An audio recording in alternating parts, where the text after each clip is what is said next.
The spice saffron has traditionally been considered an aphrodisiac. Outweigh the pros. For men that don't like drugs, there's always surgery, the implantation of penile prosthetics. Unbelievably, penile implant usage evidently dates back to the 16th century. Early experiments involved transplanting a guy's rib cartilage, or their actual rib, into their penis. Thankfully, space-age technologies in the 60s allowed men to keep their rib cages intact. Originally, the implants left men in a permanently erect state, but then the flexorod was invented with a hinge in the middle, so the guy could bend it down in half for improved concealment. Of course, proper sizing is important. If the implants are too small, there can be drooping at the tip, leading to what's called a supersonic transport deformity. Why? Because its resemblance to the nose of the Concorde jet. Whereas over-long prostheses can also be a problem, with the semi-rigid rods eroding out of the penis.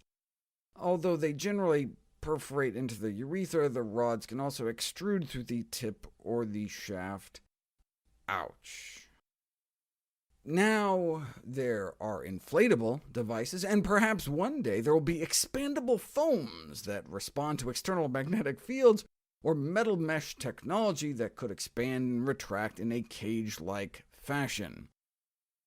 And you thought it was hard to get through airport security? Now there's got to be a better way. 20 men with erectile dysfunction were followed for 10 days, taking 200 milligrams of saffron a day. That's about a quarter teaspoon. But first they were brought into the Rigiscan room, where they were hooked up to a computer-controlled, battery-powered system for recording of penile tumescence, meaning swelling and rigidity. You can hook men up and have them watch a VHS videotape, though use of the device is controversial, described as an expensive, complicated, and time-consuming effort. But after the 10 days of taking saffron, they did appear to be a significant improvement in tip and base rigidity and tumescence. Whether it's possible to replace Viagra-type drugs with this golden plant will require further research with a bigger sample size. But it's not just size that matters. They didn't use a control, so this could have all just been one big placebo effect.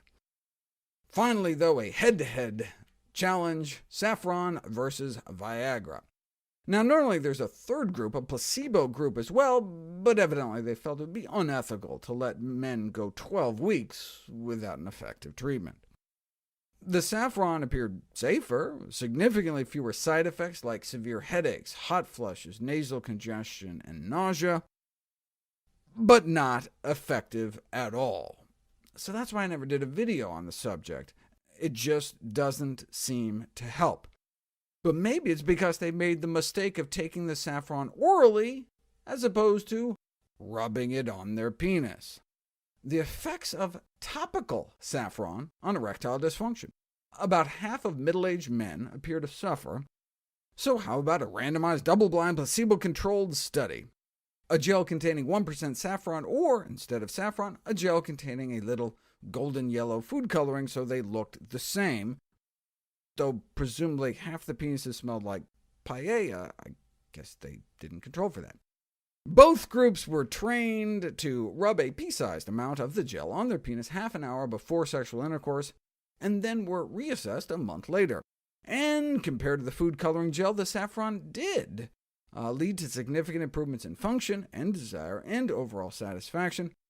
They attribute the effects to a compound in saffron that evidently enhances nitric oxide production in the arteries, but if that's the case, then probably better to treat the cause and prevent the vascular dysfunction in the first place.